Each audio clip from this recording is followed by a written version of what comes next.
and usually these are problems that they see that have been experienced in a particular industry. We end up doing a lot of business-to-business type deals, as you might imagine, in the form of software deals. We've done 2 semiconductor spin-outs from some of the defense manufacturers here in Florida. Some online services deals. We actually, and several in the kind of intersection of healthcare and IT. So, and again, as you might imagine with this regional footprint, we see a lot of those types of deals in this area. So, so with the focus on this region, we do have to be somewhat broad in terms of technology deals that we look at because we want to find a lot of great companies. But we continue to be impressed with the deal flow, and we've been investing, really since 1999 in this space, and have invested in 17 companies, here in the state of Florida, since 1999.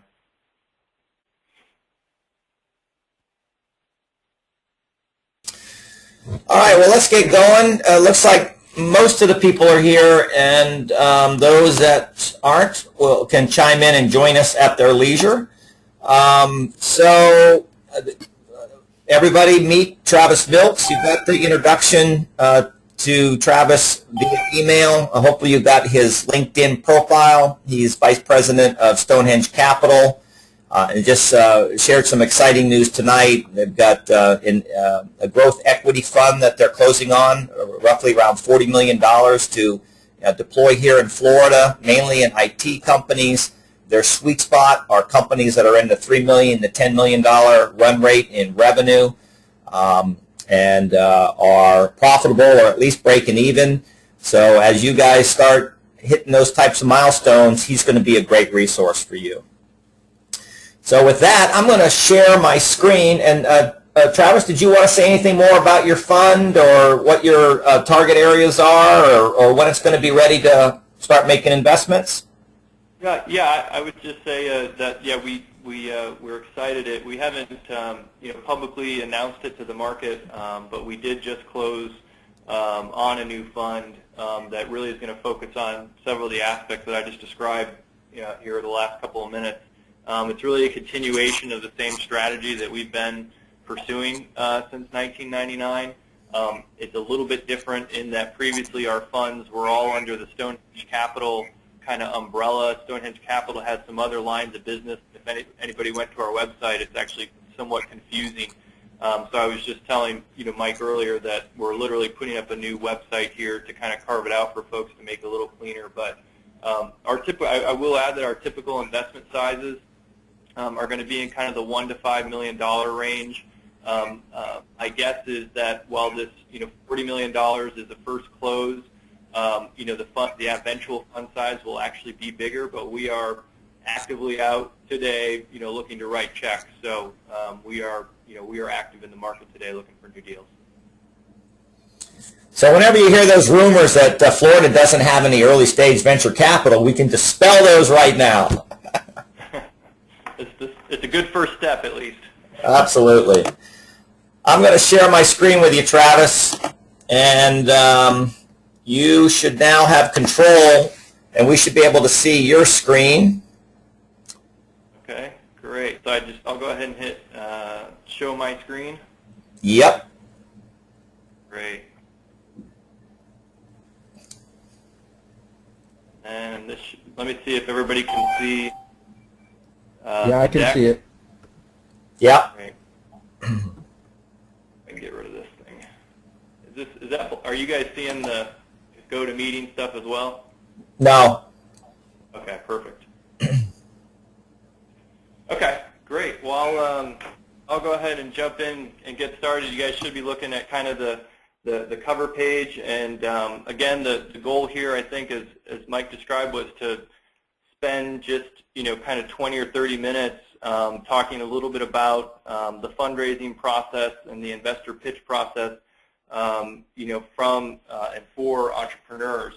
I'll sort of jump right in. I think also just from a overall what I'm trying to cover, I'm really trying to think of it as kind of a beginning, middle, and the end. So what should you do as you start thinking to prepare What will it be like when you're in the throes of the process, and then when you're trying to close and wrap up the process, what are some key things that you should consider, and what are some actions that you should take?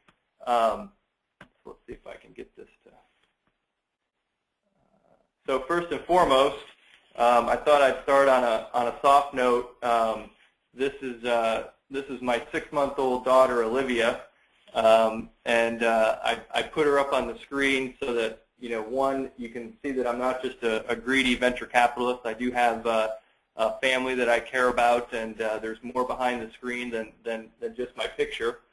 But also, I just wanted to kind of, if there's one thing that everybody takes out of this discussion, I really want it to be kind of this concept of trust, and I think the word gets thrown around a lot, but this whole process, obviously, of raising capital, choosing a financial partner, is all one of building trust at the end of the day. So while the rest of the slides in this discussion are certainly important, if there's one thing you got to take away, obviously, it's this concept of building trust between you and the financial partner that you would select. So I often joke now that I have a 6-month-old, would I trust this entrepreneur to watch my daughter for an hour or not, as one of the tests. So with that, we'll jump in and just want to confirm, can everybody hear okay? Is anybody having any issues?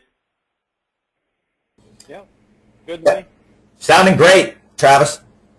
Great.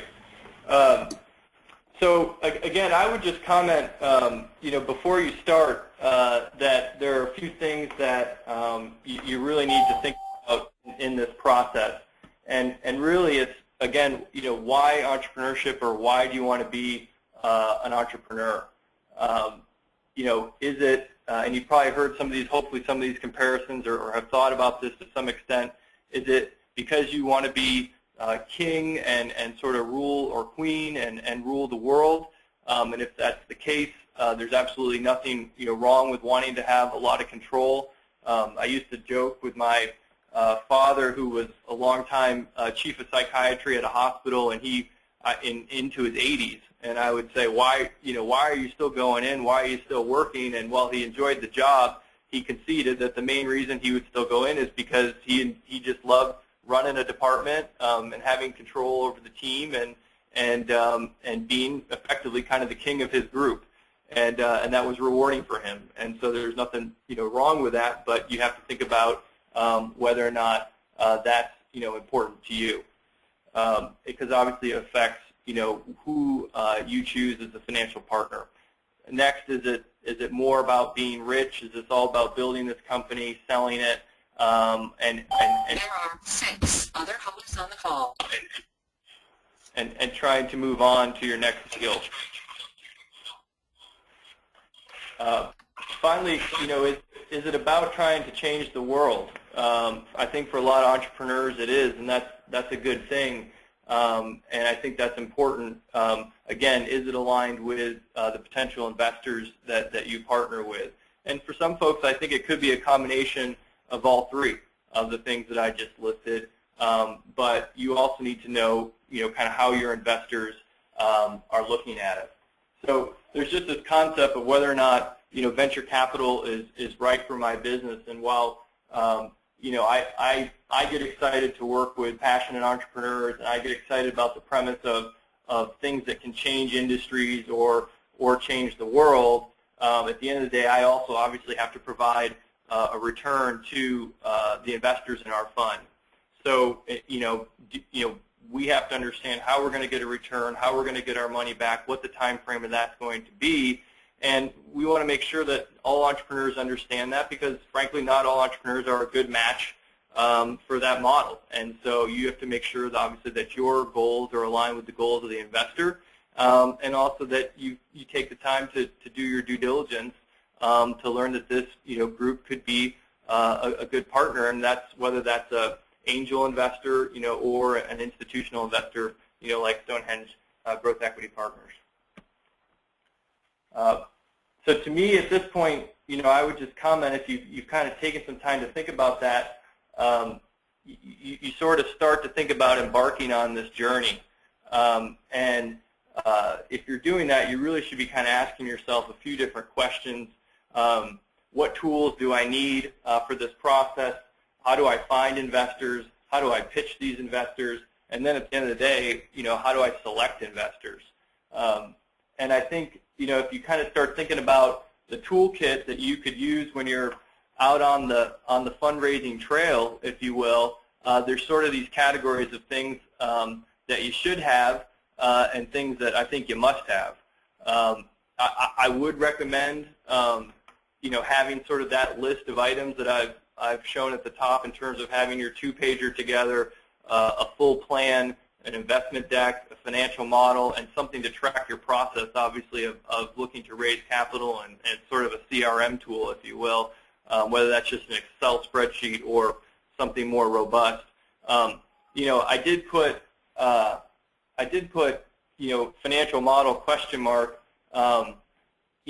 It's certainly some of this debate can be made around how valuable projections are, and I think one, you should be sitting down and thinking about projections at a minimum, and secondly, even if your company is very early stage, obviously the important aspect of the financial model is more about the unit economics.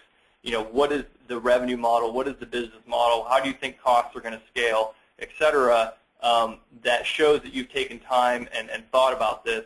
That's the aspect of the financial model that I'm interested in and want to make sure that you understand.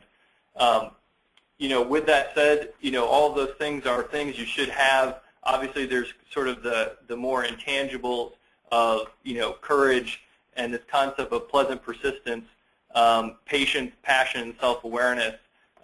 Pleasant persistence, to us, we talk about this concept of following up, staying in front of the right groups or the right people that you think could be good potential investors, but there needs to be that pleasant aspect to it where it's not, 6 phone calls a day that end up getting you sort of blacklisted from a particular group, so that there is a fine balance there.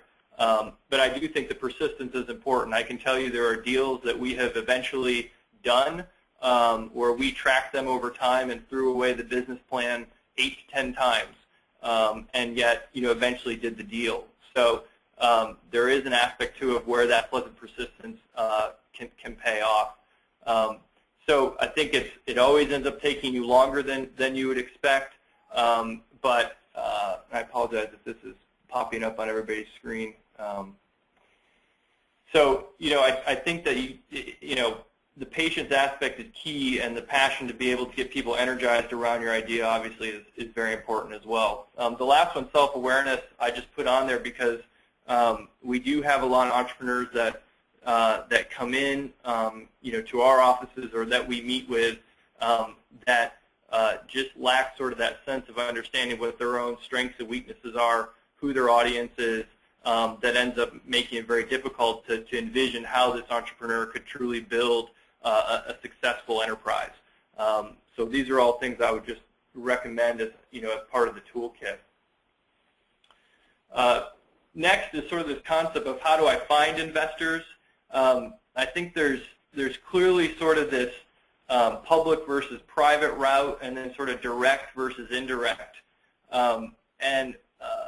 When I think of public versus private, what I mean by that is obviously there's a lot of publicly available information out there, whether it's through the NVCA or the Small Business Administration, or frankly just throughout the web and other publications that provide great lists of investors, whether they're institutional investors or organized angel groups that could serve. So I think there are a lot of searches that you could do to try to find those groups. But then there's obviously the private aspect of it as well, where you need to start getting yourself integrated into the networks of people that may be potential investors, in your company. And I think that lends itself, again, very much to the direct or the indirect approach that you might take. So you could go to the NVCA, find Crosslink Capital, on the NVCA's website as a member firm, go to their website, dial the number, and hope to get your business plan, have some attention. Or, you could do much more of an indirect route, which is frankly what I would, more recommend, along the lines of understanding who is it that these venture firms or potential angel investors interact with every day, and whose opinions do they value. Obviously we look at, just at our firm alone, I would say we look at around 450 deals a year. It's just impossible to spend a ton of time on every single one of those deals. I could tell you, for example, if Mike called me and said, look, this is a very interesting company, that of the 10 deals that are on my desk at any given one time, I'm going to elevate that deal to the top of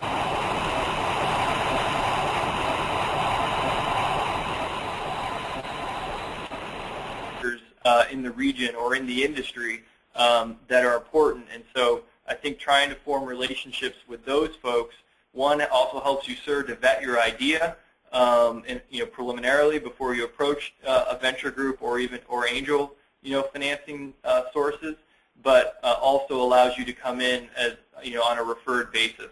And there's kind of the great story of the guy who went to J.P. Morgan and asked for a loan, and J.P. Morgan said, look, I'm not going to give you this loan, but I'm going to let you walk down the street standing next to me. And by virtue of that fact, I assure you, you're going to be able to raise capital in any form you want at any price you want. So I do think there's a lot to that approach as you think about trying to build your Rolodex or now your LinkedIn network to try to get the best and highest probability approach to a funding source. Given the silence on the phone, I just want to give a second just to make sure everybody's okay with following along, and also if there are any questions at this point. No, we can hear you. We lost you for like 5 seconds, but we can hear you. Okay. Okay. Great. Well, I'll keep plowing ahead. So I think the next thing is just how do I pitch investors? If you think back to the questions I talked about, one, it's obviously know the investors. What types of things do they invest in? I was talking to Mike earlier offline, and he was kind of asking about the different things that we invest in. I gave some highlights on the call. For example, it's very difficult for us to do a medical device deal or an early-stage biotechnology deal. That's just the profile of our fund. So, it doesn't make a lot of sense, obviously, for you to spend a ton of time trying to research how can you, get an introduction to our firm and hope that we're going to fund the deal, only to learn very later on in the process that, hey, those aren't the types of deals, obviously, that we fund. So, are they investing in an industry that overlaps where your firm is operating? What size company and stage? What are the dollar amounts, so the typical bite sizes that these types of investors, like to, commit? And are they active or passive investors? Are they folks that are going to look to join your board, look to hold you accountable on a monthly basis for your financials? Are they going to be calling once a week, once a year? All of that are things. All of those are things that you need to know as you go in to pitch these folks. And again, it's similar in the angel front, I think, as well. Is the angel familiar with your industry? Have they invested in this industry before? Do they have previous experience in the industry? And how soon do they want their money back? I think in Florida, and I can say this having been on the fundraising trail ourselves to raise a new fund and talking to family offices and high net worth, sometimes in Florida, for example, in the angel community, there's this question around if you've got a retired individual or somebody who's sort of, winding down their investments, and literally I've been told this before, they'll make a comment of, really interested, but I'm not in a position that I want to buy a green banana right now. I need only investments that are liquid that can, immediately provide me a return. So, is that something that, obviously these are things that you need to think about talking to these folks, and hopefully they communicate back to you as well, and they should be questions as well in some of the first meetings that you should be, sort of investigating and probing. I think the second thing for that pitch is, knowing yourself. What are your strengths and weaknesses? Are you, if it's a technology-oriented enterprise, are you a strong developer and strong at describing the technology? Or do you have more of a sales and marketing, background personally? I think those are, how are you going to present best? Are there other members of your team that could fill in the story if you're at a stage where you have other team members? I often joke, are you the person that understands how the electrons move or how the dollars move, or both? And I think it takes some true self-reflection to sort of make that decision and decide what your strengths and weaknesses are on that front. I did sort of list kind of what I would suggest as some of the key topics to cover in the first meeting. And these are easily just sort of what your typical slide deck might include. I think these are probably things that you've heard a lot in probably some of your other discussions as part of this program. The key things here, hopefully, that you're seeing on the list, obviously the biggest aspect is, why are you different, to me, and also what kind of progress have you made. Those are things that I would focus on, pretty heavily. And I would mention the call to action.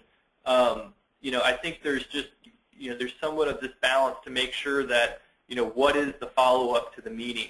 Each of these meetings, you hope you're laying kind of the pebble to get to the next meeting, to keep down the trail. So you should be trying to get them to bite on and get excited about the business so that they'll have you in for the next meeting, and so on, and continue to start their diligence process. So I think that's sort of the approach that you should be taking as you hold these first meetings. Now, I would argue that that's a lot of stuff to jam into the first meeting, with either an angel investor or an institutional investment fund. So, in that spirit, be concise. Work hard if you can to drive the meeting. Make sure that you're hitting the topics that you need to hit and that you're getting through. I mean, there's some balance if you're being peppered with questions, but to some extent, you need to make sure that you're able to sell all of your successes, in that meeting. And I just think there's this balance of making sure that you sell the investment and not the product or solution. It's not about convincing the investor that you have the best product or solution or that customers are going to buy your product or solution. It's about convincing them why this is just a great overall investment for them. And lastly, I would just, I would recommend, at the end of the day, being a little over-rehearsed. Frankly, it's still better than not having your pitch down. And so if you run that risk of sounding a little over-rehearsed, I would take that trade-off to just being completely rusty, and not having your pitch down and having it smooth. So just a couple of highlights on, again, as you've gone through the pitch and some of the initial discussions with investors, I would just highlight a few things, obviously, that are important to investors. It's been said, and it's overhyped, management team. But because, again, as investors in technology firms, we are the first to say that the best technology does not always win. And it's very much about the people that are sitting around the table and whether or not they can adapt and build an enterprise as dynamics change in the market. And so, can you convince the investor that you're able to get others, including employees and customers, enrolled in your vision of what this is all going to become? Do we feel confident that you can execute on this plan? What is sort of the level of domain expertise? Are you an entrepreneur that's had a success in a completely different industry, but now you've switched to a new opportunity in another industry and feel you can build a business there? That's a big bridge to convince investors that you can do that. It's not impossible, but you need to be cognizant of that. And at the end of the day, we do look hard to see whether or not the management team is amenable to coaching. We are, at least from Stonehenge's perspective, we are active investors. We're not passive investors. We will look to take a seat on the board, but we are also consensus builders. We're not dictators. So our view is, that we hope to take an approach of, let's look at ways that we can help add value, but it's much more from an approach of, have you thought of, do you know this person, have you looked at it this way, as opposed to, you need to do this, we're the experts, we know more than you do. that's not the type of partner we are. And I would again for you, I would push back to say, think about the type of partner that you want. But it's something that we do look at as to whether or not management teams are going to be coachable and amenable to suggestions and hopefully some benefit from some of our past experiences. And finally, kind of linking back to the start of the discussion, it's obviously very important to us that the team engenders trust, and that we can feel comfortable that our investment is going to be safe with this team. Another big aspect of this is just this concept of, are you solving a big problem? For us, we certainly have seen business plan, it seems like every conceivable business plan over the last 14 years. And for us, for example, if it's a business where you've got a person who's a kayaking enthusiast and there's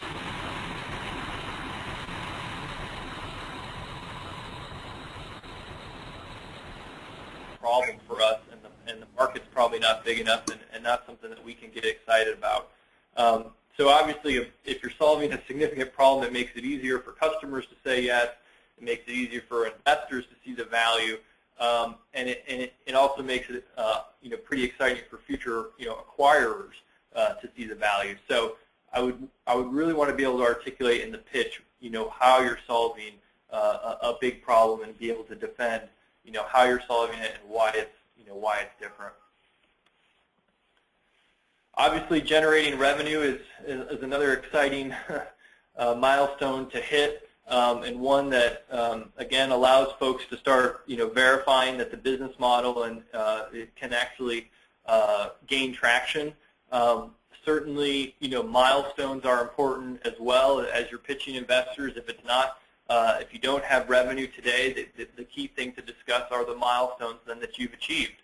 And those can be very valuable as well. But I will, at the end of the day, argue that revenue is pretty darn important, if not the most important thing. It certainly helps to validate where you are in the market, proves that again, I'll focus on technology, that it helps validate that the technology works, and it's typically a pretty critical gate for a lot of investors. The last thing is, again, the passion component to all of this. Hopefully that's not an issue for anybody on the phone, but I think that where the passion is important is that it's contagious. It's contagious such that you'll be able to recruit more management team members and higher quality management team members, obviously customers, and then certainly that should translate to investors as well. So the passion is something that isn't intangible, but it's something I think I even highlighted on a previous slide just to emphasize that it is something that we look carefully for. And frankly, without it, it wouldn't make what you're doing, it wouldn't be fun. So I think as you're kind of getting down to the end of the process, there's just this discussion around selecting the right partner.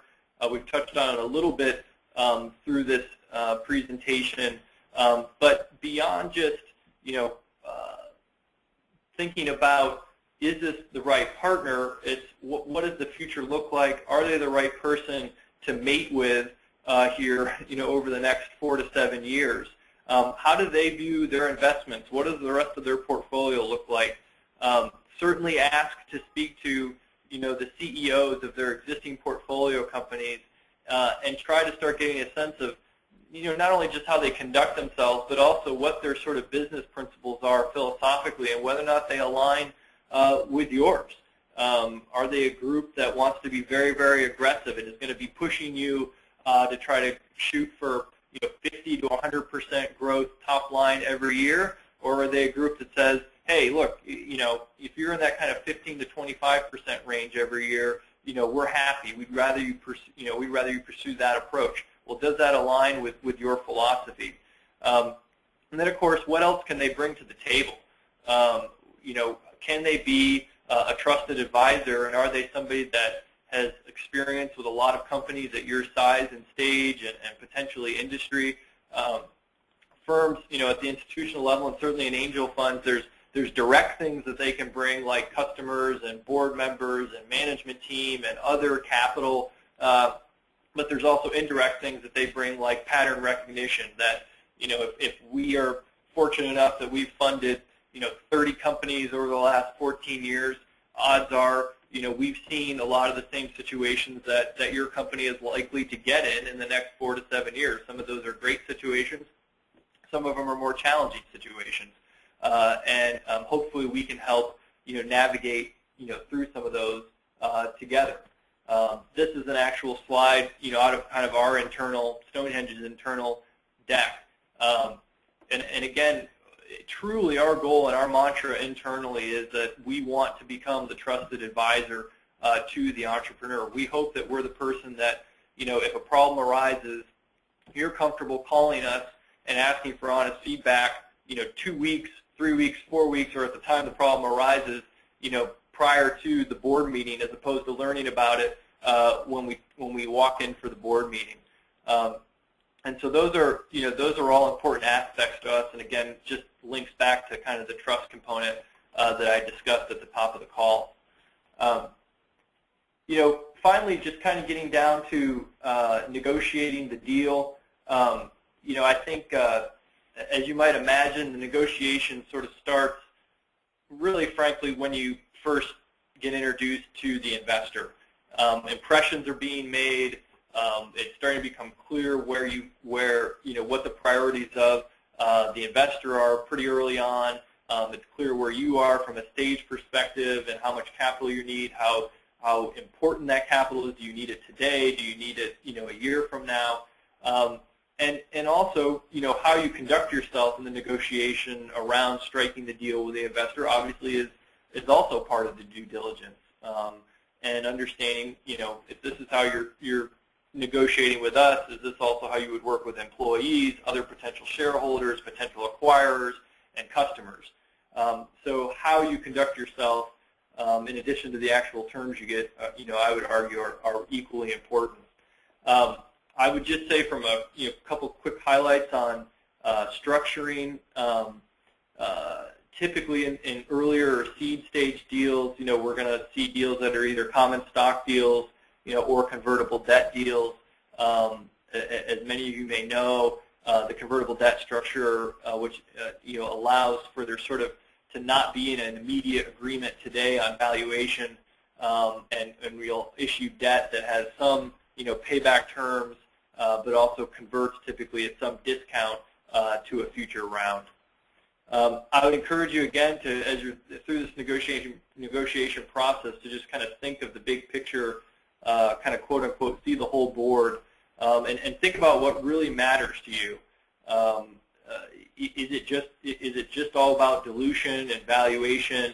Is it more about governance and the potential controls that the investor might have over your business, or and what else can they bring to the table? So there are a lot of elements I think that factor into the negotiation. So I would be careful not to get bogged down, on and trying to win every deal point one by one, and thinking of it purely as a he or she wins and I lose, or vice versa.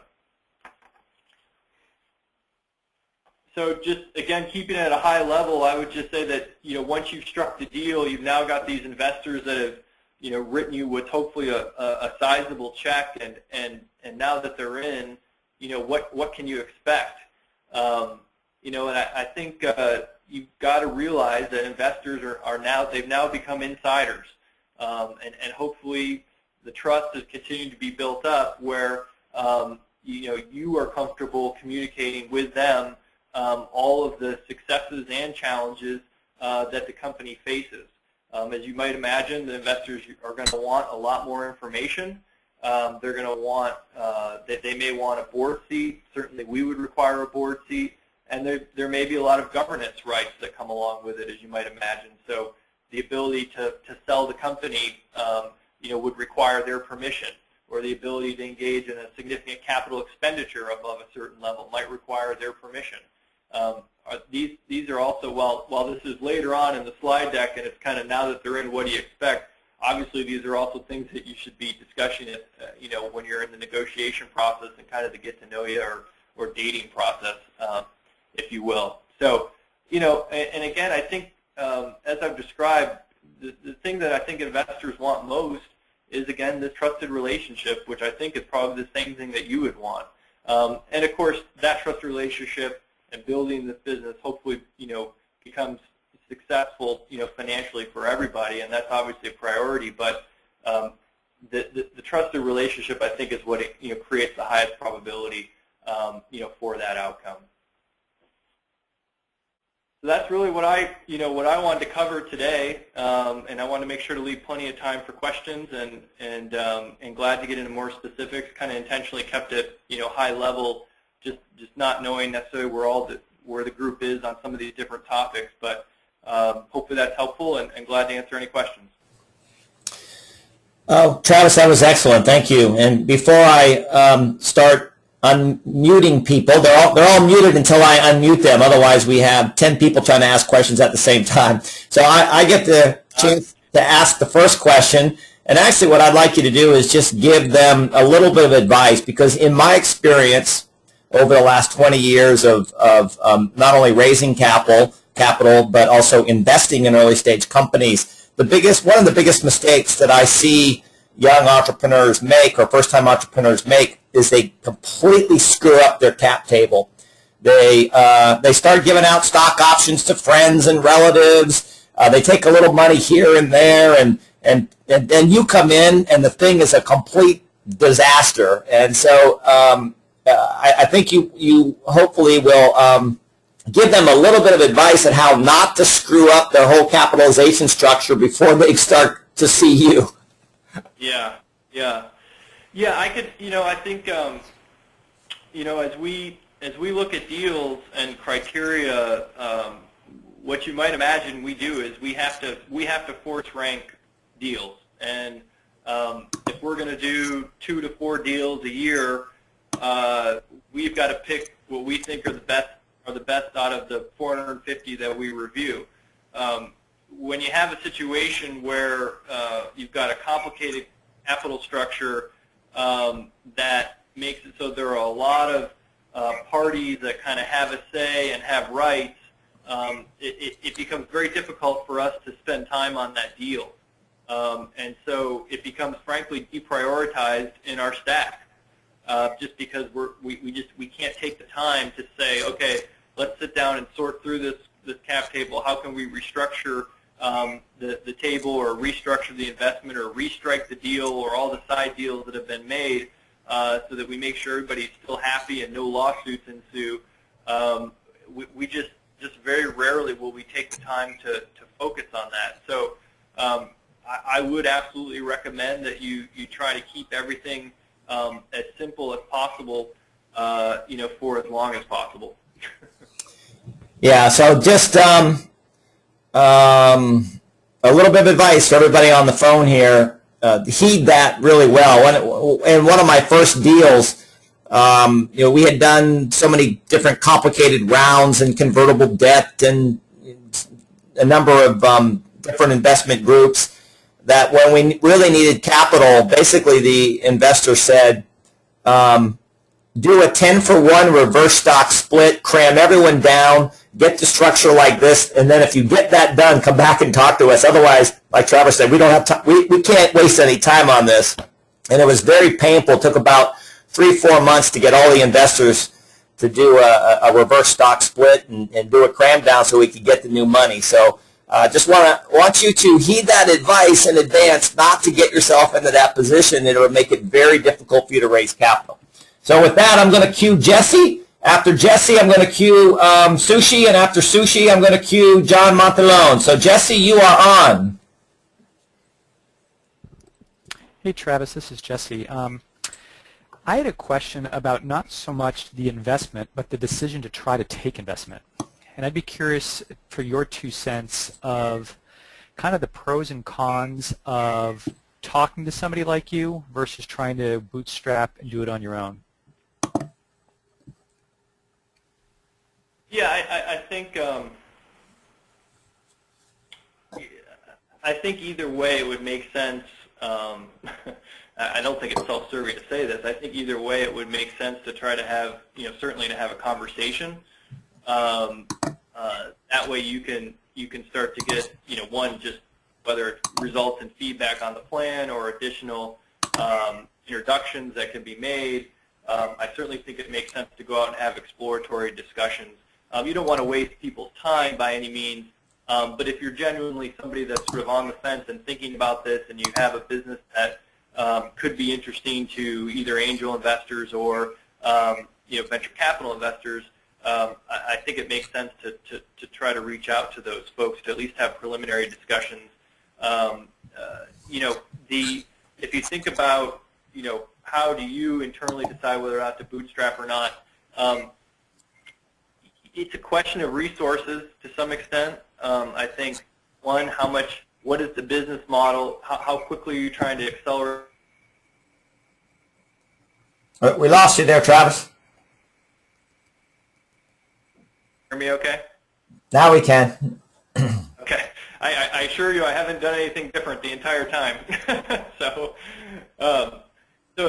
again, there's some question of just, resources. So do you think that an investor could help you accelerate the plan, and is that critical to your plan? And I don't just mean accelerating from a capital perspective, but would their experience also allow you to more quickly, move through the market? In other words, is it a situation where your business, you start out with a, direct sales model, and it takes you a long time to get traction, and it's hard to hire salespeople.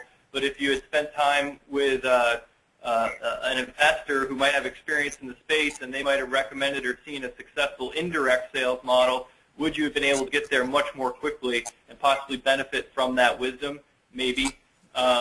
Just something to keep in mind. So I think that if you can, I think if you can bootstrap it, and you have kind of the wherewithal to do.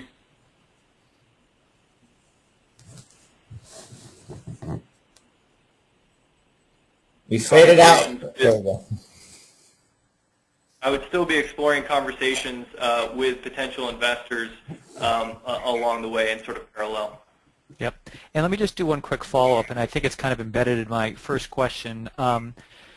When somebody's looking for money, I guess part of my question is it often for an investment to help them buy X or buy more staff, or is it often I am buying your time and your expertise? What do you see the biggest driver for coming to you? Is it an expertise and knowledge, or is it a buying a bunch of salespeople to ramp things up more quickly? Yeah. Boy, it's hard to say that it's. I'd like to think that I'm a really smart guy and can help. I also think of words of an old professor that says, "There's nobody more worthless than a venture capitalist without money."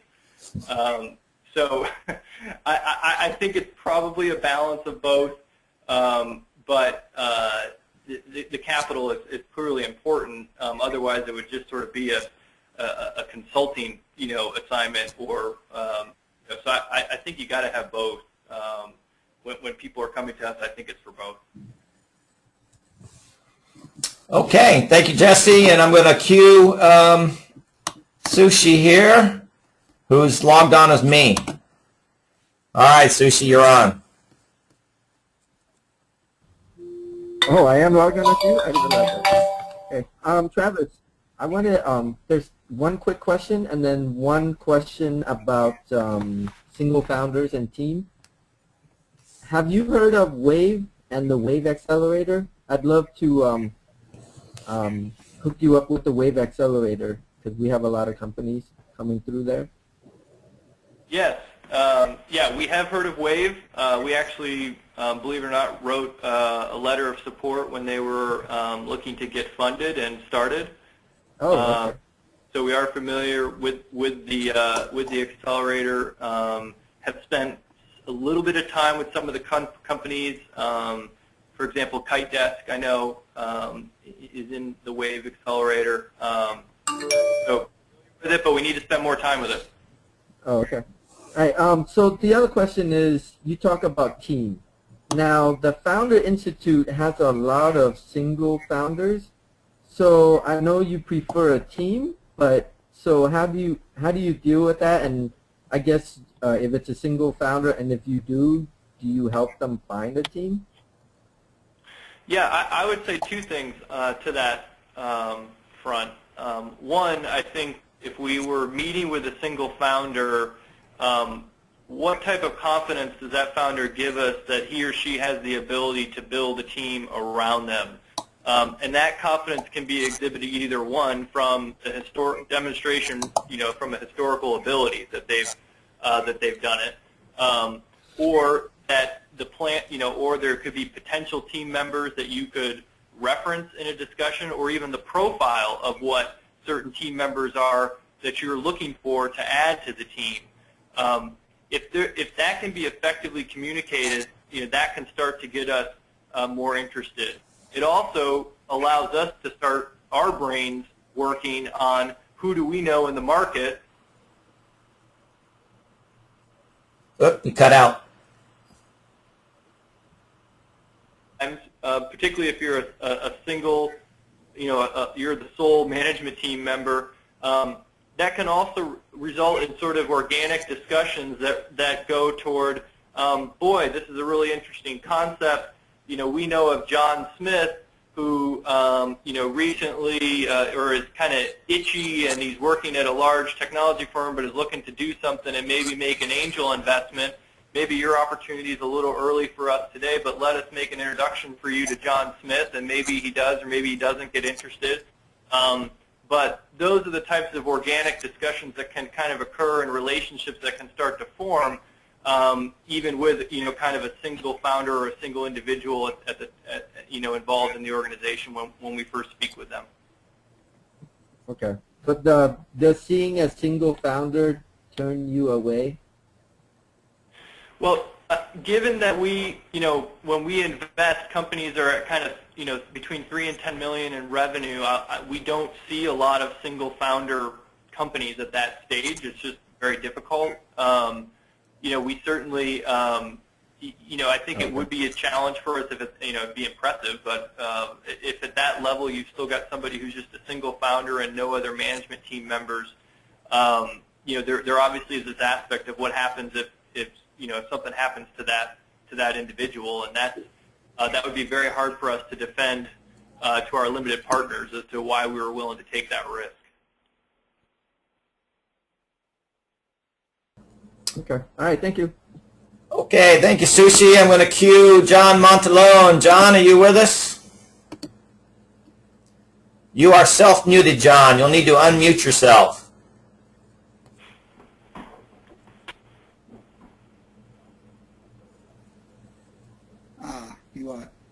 It says that I'm unmuted on my system. No, you're not. We can hear you. Okay, great. Travis, my question is the following. In Florida, we tend to have a lot of angel investors. What do we have to be careful of in our agreements with angel investors to not complicate dealing with a VC later on? Well, I think first a couple things. One would be any type of valuation that is struck, and that it's still fair and reasonable, and that it's not overinflated. We've had a meeting, for example, with entrepreneurs who came in and said, you wouldn't believe what we did with these angels. We got them to invest at pre-revenue at a pre-revenue deal, and they invested a pre-money of $100 million. Can you believe we convinced them to do that? And aren't we the smartest guys in the room? And frankly, we asked those guys to leave the office as quick as we could.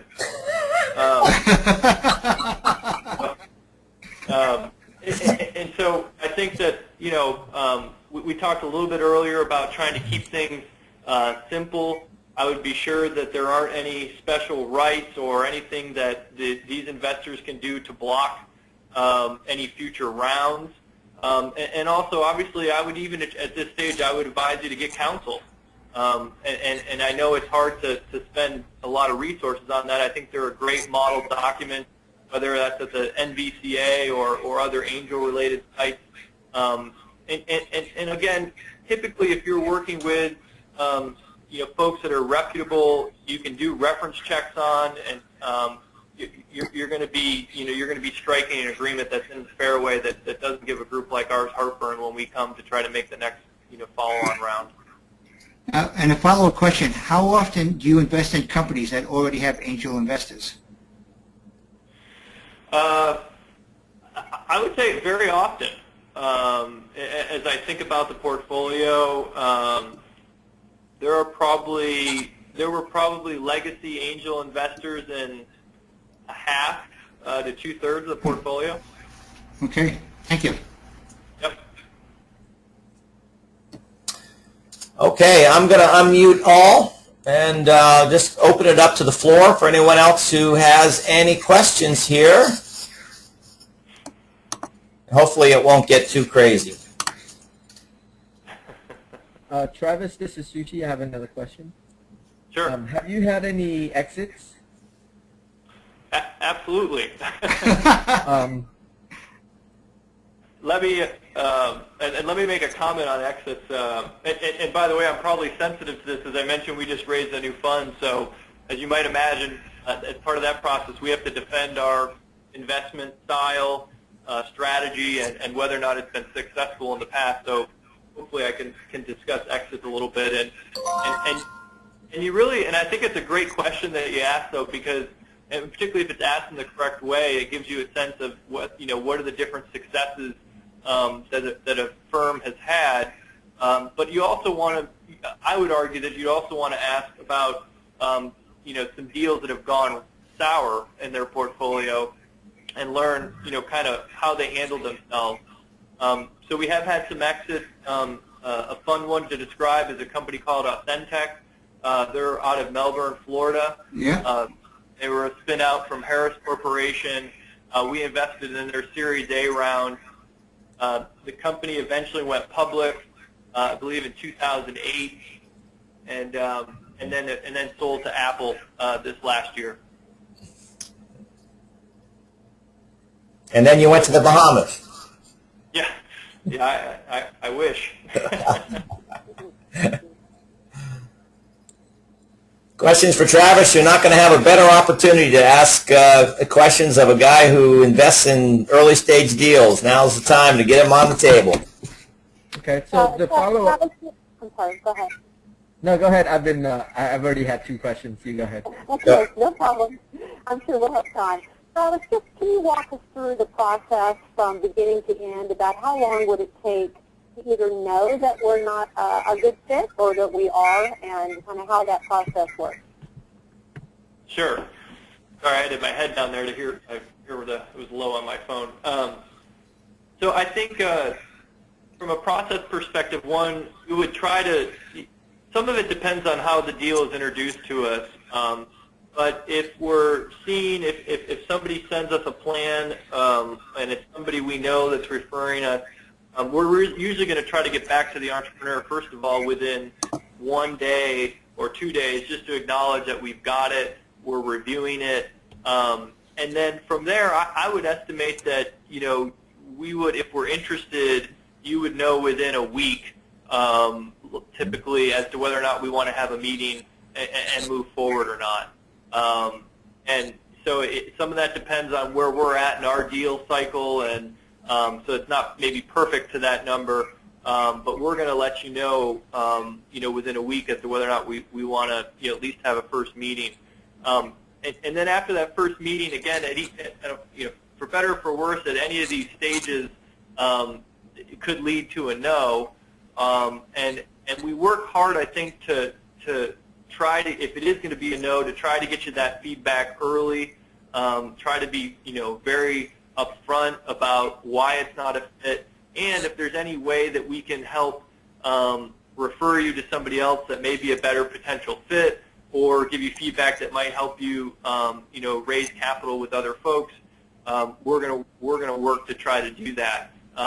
Again, we've been investors, here in Florida since 1999, and we're big believers in trying to build the ecosystem, and to the extent that we can help entrepreneurs, I think it helps all of us. So the no could kind of come at any stage, but if you kind of go past the first meeting and we start kind of due diligence and preliminary due diligence on our way to try to get to a term sheet, that's probably another 4-week process potentially. And then from there we would negotiate the term sheet, and then we would enter kind of full and what I'll call heavy due diligence. And all in, the process is probably going to take you, between 90 and 180 days, just depending on, how difficult it is to kind of get all the due diligence done. Okay. I got a quick question for you, Travis. How often are you the sole investor, your fund, in a deal, and how often do you like to syndicate with other funds? Yeah, we've been, I would say we've been the sole investor probably in only about a third of the deals. So we're syndicating in the other 2/3. We are comfortable as the lead. We've also been comfortable in the past, as my partner likes to say, as the flea on the hair of the tail of the dog. And so our goal is to get into the best deals. And regardless of whether or not we're the lead or the sole investor or a very small, majority investor, the goal of, again, trying to be that trusted advisor and build a trusted relationship with management and the entrepreneur is still kind of paramount to us. Great. Okay, this is Sushi again.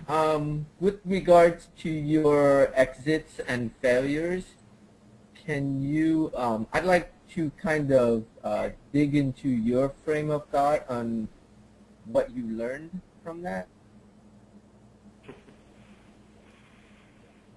How much time you got? or maybe just, top 3 takeaways that you would change or something, because, learning from the successful exit and a failure. Yeah. Well, I think, so a couple things. Maybe we'll start with the failures. I'm just trying to map this out as I think about it. One, I would say, and I would just caution you that in our experience, not all strategic investors are created equal. I think we've had a mixed experience with large corporate strategic investors being part of the deals that we're in. There's probably one, I think of the probably 5 deals that there have been strategics, maybe 1 or 2 of them did, and again, this is, we keep this quote-unquote private, but we've had challenges probably in 3 of the 5, or we just the strategic didn't meet the expectations that we had. So I think that's something for you as an entrepreneur to keep in mind, as well. Frankly, the other piece of it is just overcapitalizing, businesses. In a lot of situations, there are large venture funds that want to put that have big funds and therefore have to write big checks and have to kind of, what we would argue, sort of jam those into companies. And it can be very difficult, frankly, for companies to be successful when they're written, a $15 million check to go build out a sales force. Again, we've just had very mixed results where you have a company that's awash with capital, and then how careful are they really counting, each of those, $15 million that they, just received. So I would say those are the 2 from the, from the companies that the investments that didn't go as well as we would have liked. For deals that have gone well, experienced management team, a team that knows the industry, can quickly adapt when industry dynamics change. I think of a credit card processing company that we were investors in, not exactly the most glamorous technology in 2002 when we made the investment, but it was a team that had built 4 previous credit card processing companies in the past, we built the company from about $3 million in revenue to $45 million in revenue, and eventually sold it to another private equity firm and made 5 times our money.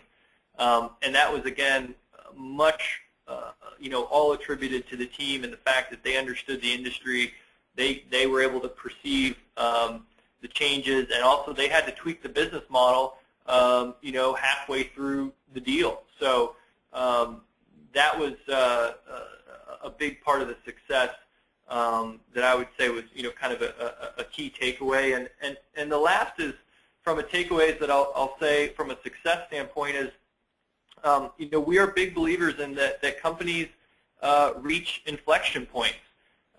There are times where it just seems like revenues and profitabilities in the stage of the company is almost sort of, it's not quite a stair step, but there are these moments where there is a time where either additional capital is going to need to be put in, or the timing of where the evolution of the industry has come to a point where it's time, is it time to exit?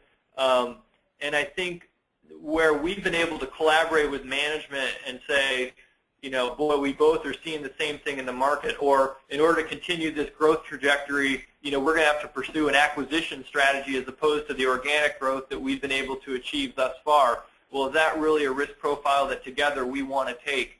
Maybe yes, maybe not. But I think the instances where we've had some strong successes is where we've identified those inflection points in a company's life cycle together with management and known that, hey, now's the right time for us to pursue an exit. That's probably just, again, could go on quite a long time, but that's like two and two for you.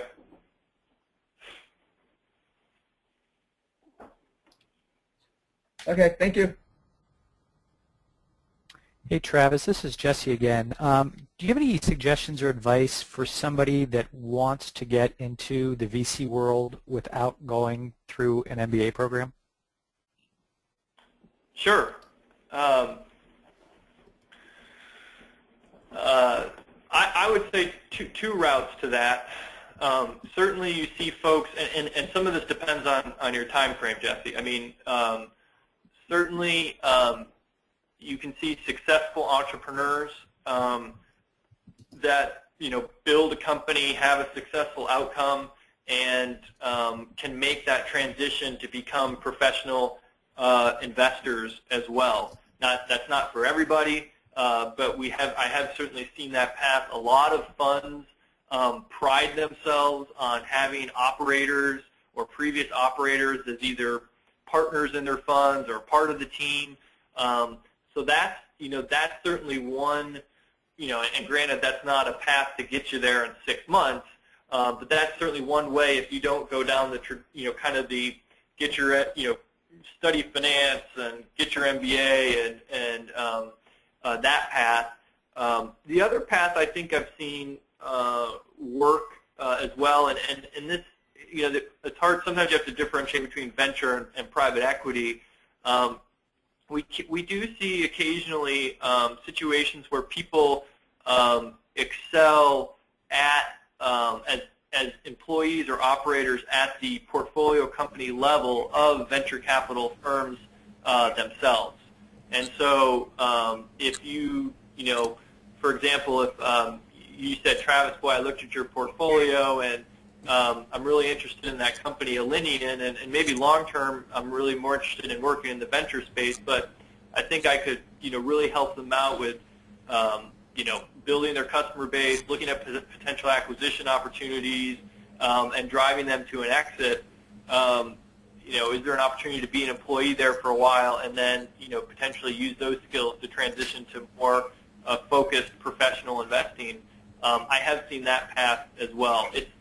As you know, it's difficult because typically our firms are small. It's somewhat of a shrinking universe of firms. So it does make it difficult, and because we've got a very small team, the dynamics are such that it needs to work out well. Because if all of a sudden there's problems with one guy or gal on a team of 6 people in a small venture firm, that makes a big impact compared to if you're an employee at a a Fortune 500 company, for example. So so that's why these paths are kind of sort of off the typical radar recruiting screens.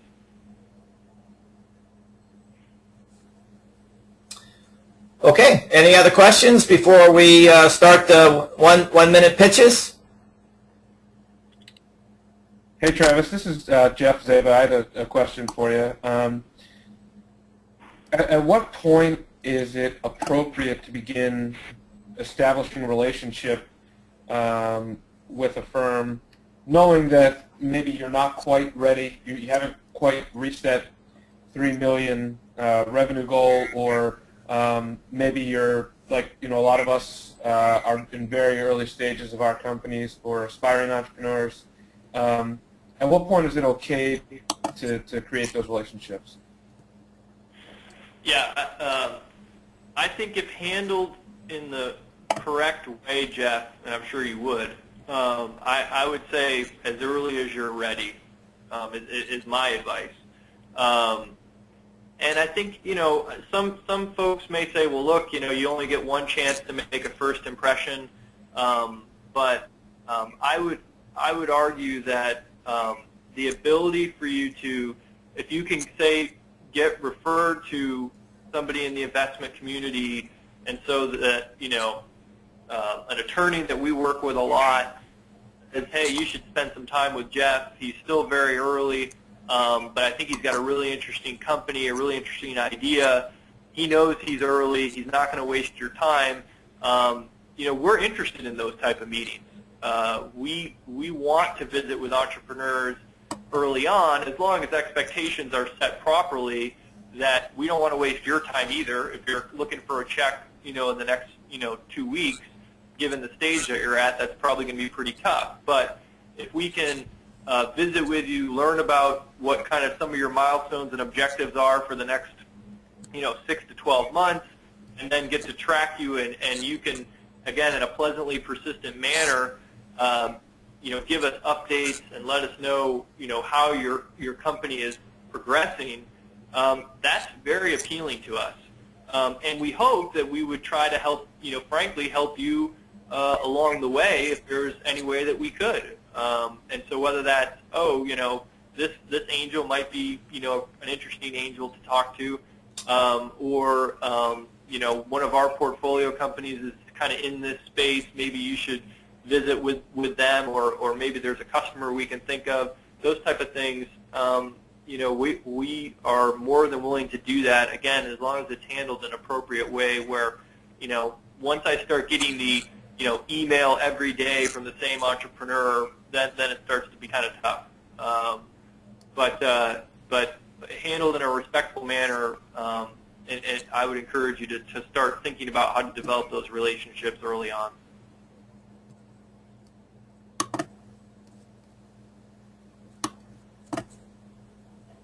Okay. Well, hearing no further questions, let's keep it short and crisp. If there's one thing that I have nagged you about for the last 12 weeks and then several months before that, gearing up to this program, it's to have a very short, concise, and articulate pitch. So if you keep it to 1 minute or less, you get a gold star. If you go over 2 minutes, I am going to gong you. So, Bobby, we're going to go down first names alphabetically. So let's hear your pitch, and if you can turn on your video, that would even be better, so that Travis and I can see your pretty face and your body language, because that is always important in a face-to-face pitch.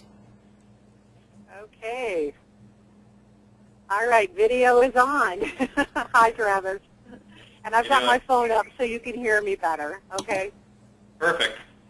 Okay, so my company, Show Off, develops home design software to help builders convert their static home plans to virtual interactive models. Our easy-to-use web, iPad, and smartphone technology, plus a custom-built 10,000-piece growing showcase of suppliers' products, overlays finishing selections right on top of the photos for the outside, the inside, or any part of the home. consumers experience the integration of home products at the time they're making one of the biggest purchases of their lives. Our customers are introduced to these buyers during a time when they're dreaming big. Our technology brings buyers back regularly to ensure that they're exposed to our customers' products and services. Great. Under a minute? That was great, Bobby. 48 seconds. Well, it took 3 years to do that. Gold star. First off, did it make sense? Great, great. Yeah, no, I thought you articulated it well. I thought it made sense. My, feedback would be, from an investor perspective, something that's a hook. A little bit of a hook to me would be helpful in that I still didn't know for sure what the business model was, and I just may have missed it. So how are you selling to those folks? And then something that tells me how far along you are, and again, I may have missed that too, of we've already developed this, or so in other words, our beta is up, or whatever demonstrates a little bit of your progress. That gets exciting to me that, again, this isn't something that, you just thought of, that this is real, it's a real company, you've done something here that I need to make sure I'm going to pay attention to. Fantastic. I appreciate that. Very good. Obviously, the technology has been developed. We're actually selling it. We're Great. even talking now to pretty large partners who will take the technology and actually sell it on a big scale, large scale for us to the realtors. But it's been a real interesting piece to learn to these builders and learn how the product helps them, and we're very, very excited. We're selling these builders immediately. We're pitching them, and 10 to 15 minutes later, we're selling them on the technology. So we're right on. Yeah, we're right on. It's very exciting. Very exciting. I would say if 90% of your pitch could include what you just said, and that would be that's much more exciting to me. Look, I understand you got it for at least the first couple of sentences. You got to explain what the company is, and I get that. But certainly, there's a little bit of the sizzle aspect of it that you just described that really started kind of getting the butterflies going in my stomach. Okay, perfect. I appreciate that very much. And Bobby, don't forget to mention a little bit about your unique insight, your long-term experience in this industry, a little bit about your secret sauce, because Travis and other investors are going to want to know, okay, so why isn't everybody else doing this? Why isn't Home Depot doing it, right? So always throw in there a little bit about what your unique angle is. Okay, perfect. I appreciate that. I've actually been developing home design software for 23 years. We partnered with Border Bun, Top 6 Entertainment, and Simon & Schuster. We're in over 40,000 retail stores and sold a little over 950,000 boxes of software. So we moved it all on the cloud, and this is a whole new business model, and it's really touching base. It's pretty neat, pretty exciting. That's great. Wow, yeah, that's exciting. Fantastic. Good. Yeah, Good. Okay, well, great feedback, and I've got your information. So. Great. Thanks, Bobby. Thank you. Good job, Bobby. Thank you. All right, Jeremy, are you with us, and would you like to pitch Digital Rights Defender? Sure, why not? So my name is Jeremy Cronin. My company is Digital Rights Defender. We are in the business of theft, content theft, and we have a service that does not only help users discover when their content is stolen, but also helps to remove it, also helps license it out, and even works with their company or name is being used in vain. So it's a discovery tool. It really helps out in terms of just awareness. And, that's it. Great. 30 seconds. All right. I did too much. Too fast. The company that has the revenue model you can join. It's like a $10 a month for a certain level of service, and then you go up from there, and then you have a full service where they kind of walk you through and do the actual removal of the legal processes for for you. So it's more of just a streamlining of discovery and removal of web content, either stolen or if you want it removed for other reasons.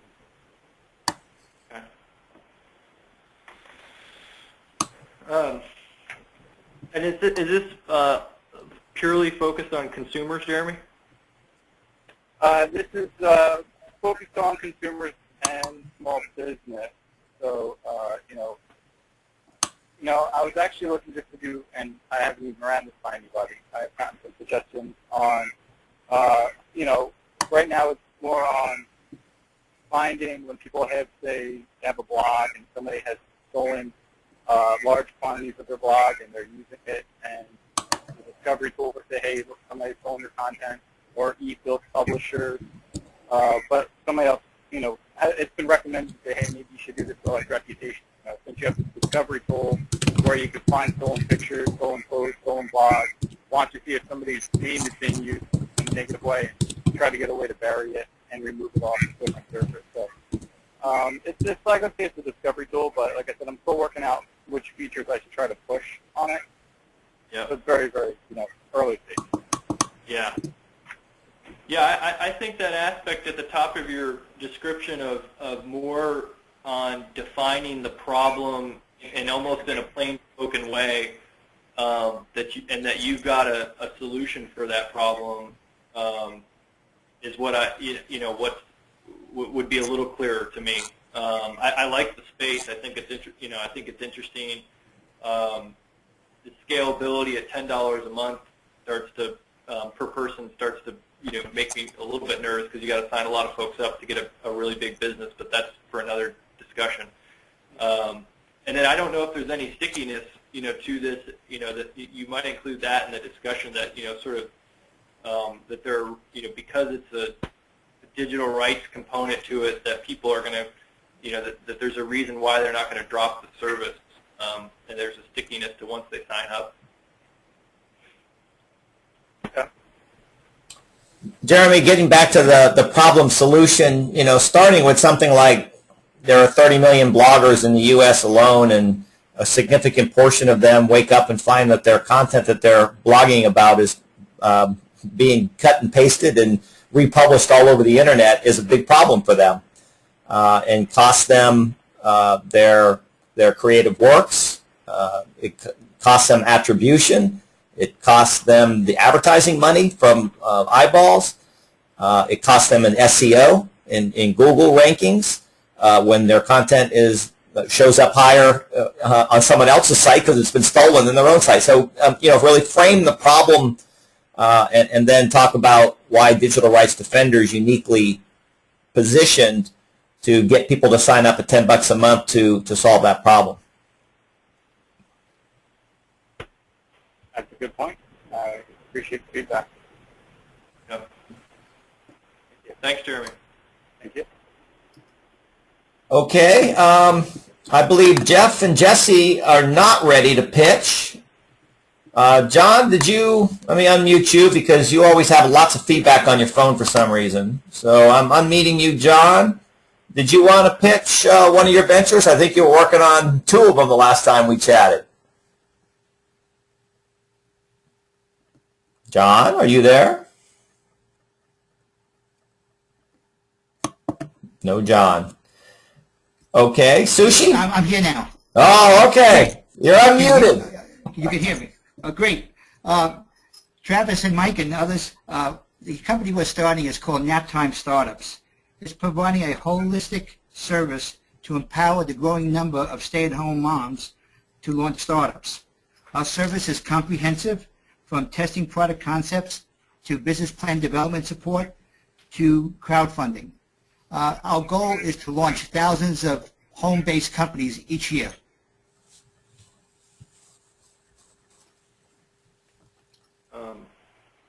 Well, that was 20 seconds, but I don't. How are you making money, and what's unique?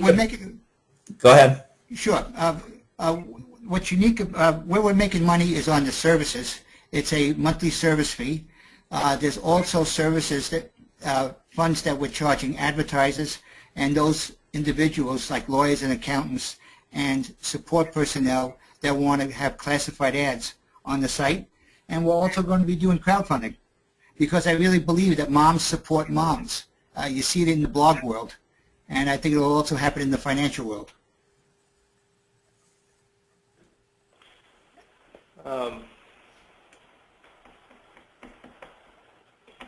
What's your sense of what they'd be willing to pay for something like this? Probably in the range of $25 a month. Okay. And what makes it interesting? You know, I put a couple of ads on Craigslist to try to build a team. I probably have 100 responses from moms, many of them who've started businesses who wish they had this type of service when they were starting their own ventures. And the market is growing huge. It's probably 5 to 10 million moms out there right now that are launching businesses or have already started a business at least 1 year old. And the question is, how do we get to them successfully? I definitely would have to understand how it is that the way you're aggregating these resources and these services becomes very, it's very unique and it's difficult to replicate, or that wouldn't allow for that same, to your point, I think you're right, that I can imagine a mom saying, boy, I would have loved to have some of this advice and some of this information available at my fingertips. I'd like to understand how the solution that you're putting together would be difficult to replicate. Okay, got it. Well, I got a team of 5 moms who are helping me do that. And hopefully in the next month we'll be able to come up with a decent answer to your question. That's great. I like that you're going to moms to do the research. That's a great place to start. Well, they've actually joined the team. I got 5 very bright moms right now who are spending about 10 to 20 hours a week. That's what they've committed to work on this. And we're going to try crowdfunding to see if we can get the moms out there to support a mom-based organization. Got it. So, John, in your pitch, you might want to give a sense of what kind of businesses these moms want to start. Are they restaurants or child care services, or are they graphic design or programming? Sure. In general, they're lifestyle businesses, Mike. That's probably 95% of it. And lifestyle businesses range from everywhere from making custom jewelry to interior decorating to building apps on websites. It varies all over. One of the ways maybe to frame the opportunity and something a lot of venture capitalists will relate to, and you can relate to, you could say, when I was growing up, every mom in the neighborhood was selling Avon or Mary Kay, right? That was sort of a little side thing. And in today's world, because of the internet and because of the social networking, they're all starting these other types of businesses, and there isn't a program that's already designed and custom just for them, like a Mary Kay or an Avon or many of these other types of network marketing businesses. And we want to step in and fill that void in helping moms create these companies in the new age. So that might be one way to frame the opportunity that I think that you're trying to tackle. That's brilliant, Mike. Thank you. Yeah, I would just add, listing what is it that moms do today when they have these questions?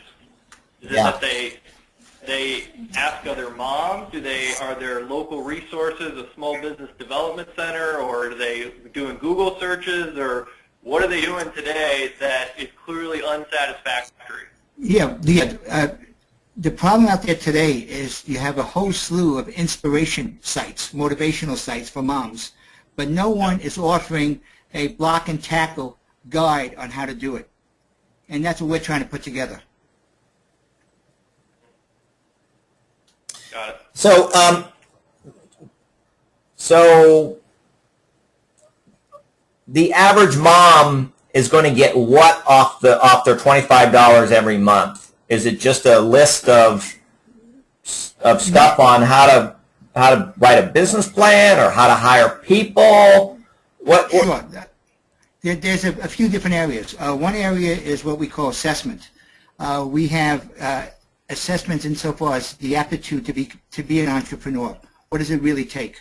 And we have an outside organization that will provide that type of testing. We have a woman who had previously worked for ARP doing video interviews, conducting interviews with successful mom entrepreneurs to find out what are those key ingredients for success and balancing a business at home with your family life. We also have a lady that has been very influential in helping establish this franchise. She's putting together the Naptime Marketplace. And the Naptime Marketplace is a marketplace basically to allow people to test their product concepts to see if it really will resonate with the marketplace. So we've set up a whole series of services like that to enable people with, you got to remember there's tremendous constraints on a part-time entrepreneur.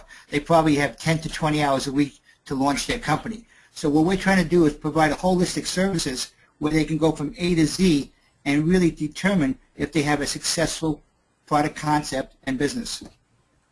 Yeah. I see that big doubt in your eyes, Travis.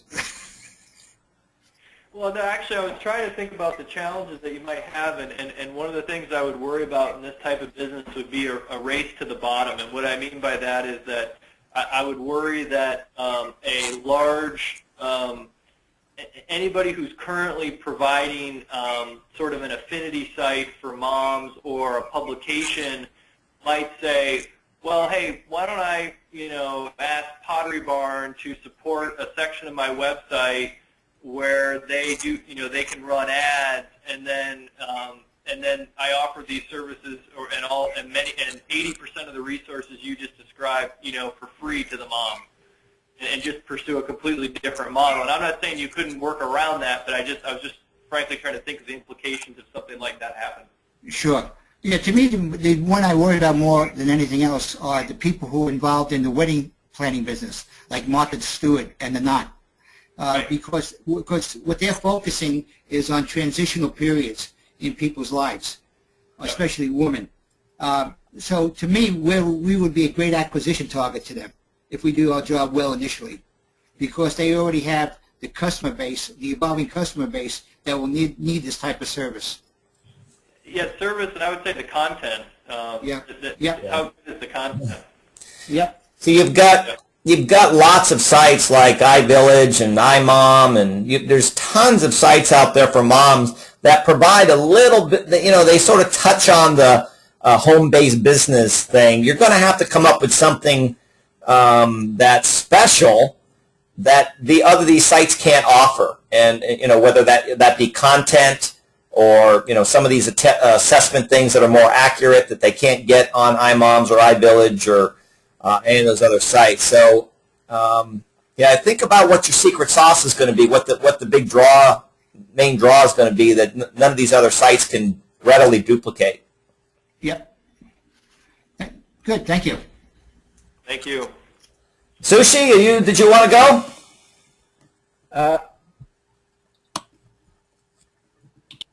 Yes. You got your video handy? Yeah, okay, hold on. Well, I'd see your smiling face. By the way, Travis, Sushi's on the board over at Wave. I think Great. I've actually met Travis at at least one event before. Oh, good. Well, we'll have to grab coffee sometime. And that way, that's not Mike O'Donnell, that's Sushi, because he logged in as me. So I don't confuse you. I'll log off here as my video. Go ahead, Sushi. I'm gonna time you here. Okay, I'm reading the Founder Institute pitch. Okay, my company, Mentorum, is developing a web and mobile solution to help students that are struggling in school to build a team of mentors and coaches around their specific needs by providing a mentoring and coaching platform that helps match mentors and coaches with students. Our platform also helps mentors be better mentors and students do better by providing a structured approach using SMART goals approach, which are specific, measurable, attainable, relevant, and time-bound. That's it. Okay.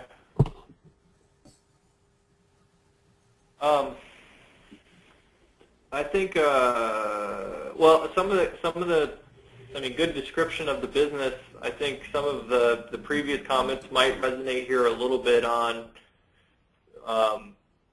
boy, particularly when you're dealing with mentoring issues, you can really hit home with what some of the problems are out there today facing sort of children and people and not having mentors. I would try to probably do some things that make it a little more personal in that description, Okay. if I were you.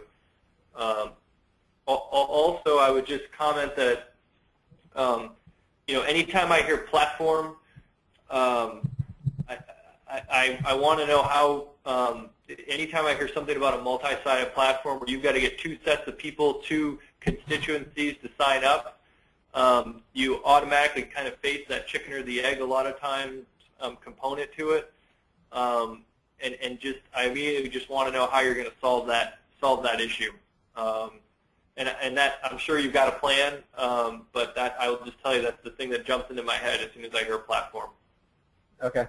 Well, I've been doing market research, and there are a lot of mentoring organizations out there. Yep. But I think they're more hands-off, and they don't have any tools to do, you know, more specific and be able to track the relationship. And that's what we would do as our first early customers. So we build a brand, and then we have a set of mentors on there. And I've spoken to a few organizations, and you know, they love the idea because they don't have anything, and it helps them actually to be able to get data, helps them win, you know, the grant. And when you say mentoring organizations, is this like a Big Brothers Big Sisters type, or yeah, those types of organizations. Okay. Like, So would it be right a lot now here in Tampa, I'm going through. I'm doing a coder dojo, which is teaching kids to code, and it would be awesome if I had this platform, you know, to use. But you know, we only see the kids at the library, and then, you know, what they learn, it's kind of a big gap that if we're not there, there's no way for them to continue. Okay. And so it's these mentoring organizations that would pay for access to is it kind of a SaaS model, and they pay for access to it, or? Well, in the beginning, that would be, I would try to get paid as fast as possible, but my future is, you know, my big vision is anybody that, you know, wants to learn anything can go up there and find a mentor and coach and help them, you know. Okay, got it. So one of the questions. One of the questions. It's kind of like a freelancing, mentoring, and coaching platform, right? You know, that's the big vision, future vision, but. Right now, I want to focus on, you know, education. One of the questions that I would have as an investor, Sushi, is are you trying to become a destination where the mentors and the students, for want of a better word, all come to your site to use these tools and to interact with each other? Are you trying to be the mentoring destination? Or are you building some kind of a cool platform with tools that organizations like Big Brothers and Big Sisters and many of the other ones could co-brand or white label and provide to their installed base, but you're providing the technology? So there are two very different strategies that you could pursue there. Yeah, is it bad that I thought about both? Well, Travis can speak to that, but most of them don't like you pursuing 2 or 3 major go-to-market strategies at the same time. You know, you sort of need to pick one and get some traction in that channel before thinking about spinning off.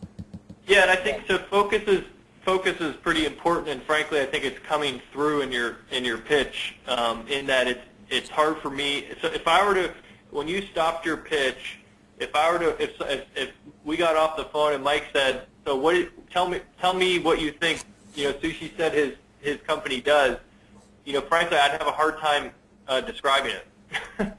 Okay. Because there's a lot, I get that there's a set of tools and using technology to help mentoring organizations, but I'm not sure beyond that level of specificity that I truly understand what you're trying to do. Okay. Okay. Yeah, I mean, right now I'm kind of in between, kind of deciding, so I guess that comes out on my pitch. Yeah, and that's okay. You know, I mean, it's okay that you're in between trying to decide. When you're giving your pitch, I would obviously try to refine it as soon as you can. Okay.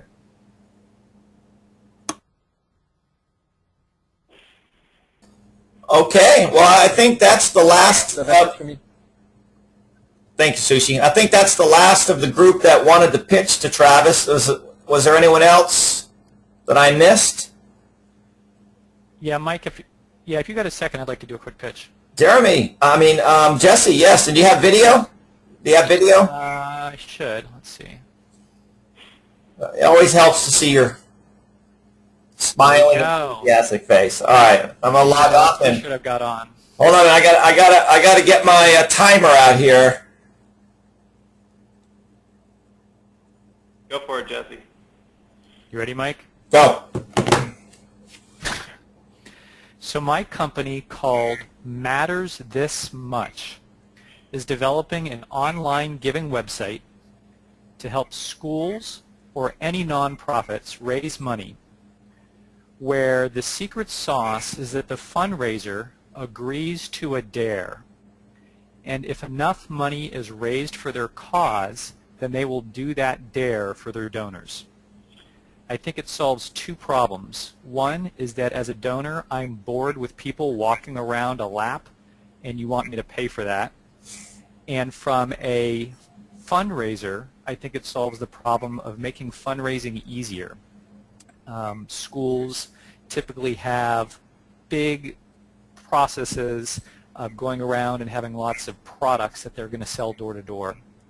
I would take a percentage of all the giving, and I think what it does is it shows that a donor really cares about something and that it matters that much to them.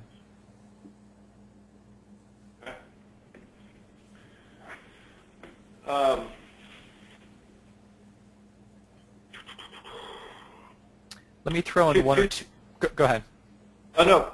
Okay. I'll just jump in. I would just say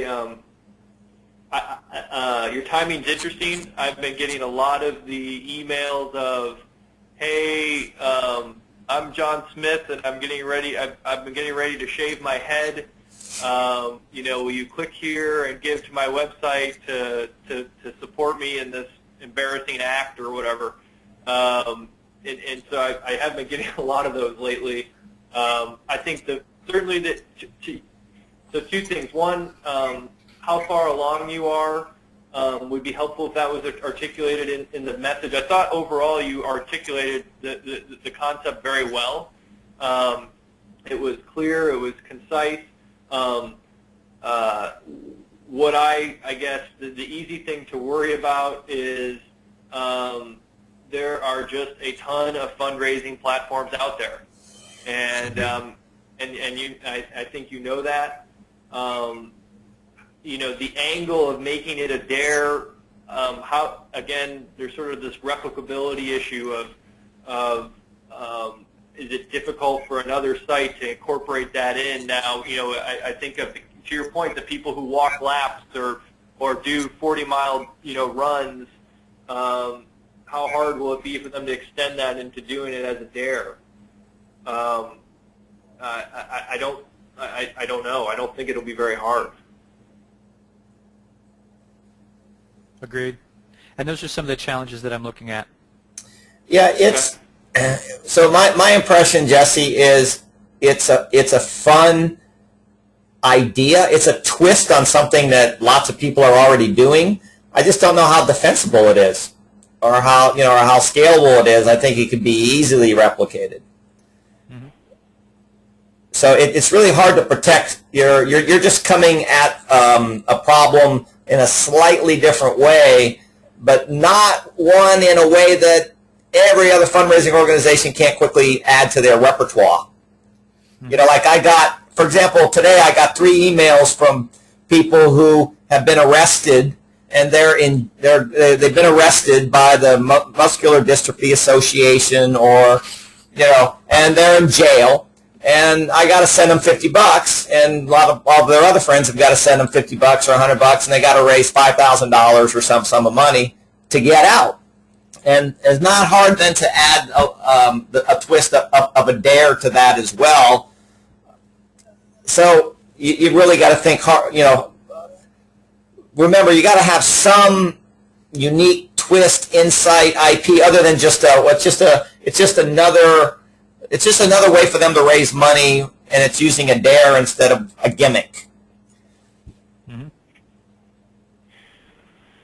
Yeah, I think you could,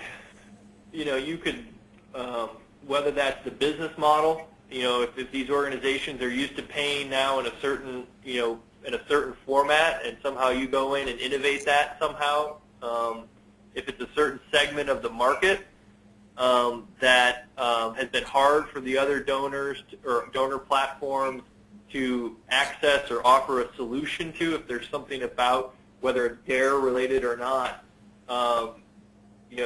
those would be things that would be more exciting for me. Whether it's, when you're talking about schools and kids, is there a way to get them more involved in a positive manner? That, as opposed to, again, my colleague at the accounting firm that's shaving his head, who's an adult, something that is a little more of a hook, would start to get me, even more intrigued. Yeah, suggesting that trying to get the children at school more involved or more excited about the act of giving. I was giving that as a for example of just something that, again, is a different, is there a different, I'm sure there's a lot, obviously there's a lot of stuff for kids as well, but if I think about different segments of the market, I would really sit down, maybe you've already done this, and look at, all of the popular donation platforms out there today. Where are they who are they targeting? What are they targeting? What are their typical programs that they're running and giving programs that they're running, and then trying to identify where there's space in the market. And that's how you start your pitch. Frankly, you say, look, I just spent the last 3 months looking at every player in this market, and here's a constituency that's not being served, or here's a different way to serve that constituency so that the giving goes from $10 million a year annually to $1 billion a year annually, whatever the approach is. But I think that, to me, would get me for spaces like these where there's a lot of competition, there's already been a ton of venture money put into it, you've really got to show that you own that space and you know that space in and out. And I admit in a pitch that I might be going beyond kind of a 1 to 2 minute pitch, but I think the pitch will reflect that knowledge. And so I would work hard to try to look at that space in more detail, because there probably still is opportunity there. Okay. Thanks. Yep. Good advice. Okay. Anybody else? Anything good for Travis? Any questions, last-minute questions, or any aspects of your business you want to ask him about?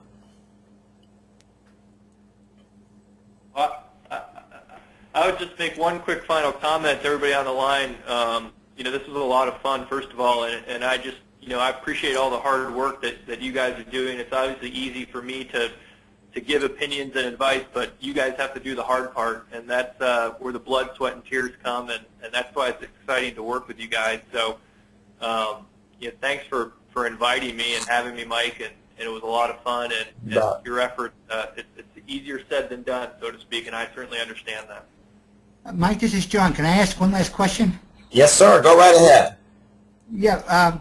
Travis, are there any good law firms or accounting firms in Florida that have programs to work with startups? Ooh. Yeah, I don't want to be in a position to necessarily promote certain law firms and not others. I think there are probably, are you down at, I think Are you down in South Florida? No, I'm in Sarasota. You're in Sarasota? Okay. But I'm willing to travel for a good lawyer. Yeah. My first reaction, and Mike jumped in, but my first reaction would be to look at the Florida Venture Forum's website and their list of members. They've got several law firms that are members, and most of those groups, most of those law firms would have they're reputable and would have some sort of practice on focused on early stage, venture-like transactions, or just advice for earlier stage companies, whether that's corporate matters. Every two straights? Yes. No, they do, yeah. I've talked with most of them, John. I can send you a list. Most of them in Tampa, and now that I'm in Fort Lauderdale, I've met 2 or 3. They all have programs for early stage companies at discounted rates or deferred rates. Oh, great. So, yeah, and I don't know as much about the accounting firms, but there's quite a number of law firms that have they call it client development programs for up-and-coming entrepreneurs. And I'd be happy to put you in touch with some of those people. Thank you. Thank you.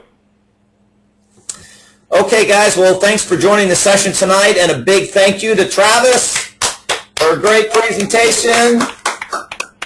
Thank you, Travis. All right, thank you. We enjoyed it. And guys, I'm going to be in Tampa on Friday, and so if you want to get together and have a celebratory Unfounders ungraduation party, we can we can meet for a drink. Good luck, guys. What do you want to do? What do you want to do it? Well, sometime I'm only going to be there Friday, Friday afternoon, Friday evening. So you guys send me an email. Maybe we'll assign Jeremy, our social chairman, to come up with a place. We'll just all meet out for a beer and just make sure we all keep in touch as you guys are moving your ventures forward. I know I'm here to help you, and I think everyone else is here to support you. So it would be great just to sort of wrap up this great. We've been at it for almost 16 weeks now, and this was a good final session. But now the real work begins. You got to go build these darn companies.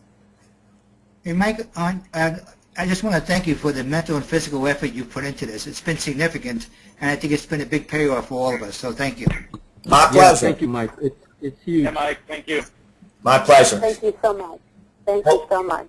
Well, great. It's just been great knowing you all, and I'm a big fan, and I can't wait to see what you guys do. If not this venture, the one that you'll start in the future, because once you get the bug, you'll just continue to do it the rest of your career. So thanks for joining. Again, Travis, thanks for being with us. And if you guys will all send me an email, let me know if you're available Friday. We'll try to arrange a get-together for a beer. Hey, Mike, this isn't goodbye. This is see you later. Sorry, I didn't hear that. Say. I said this isn't goodbye. This is see you later. See you later. All right. All right, guys. Yeah. Take care. Cheers for now. Bye-bye.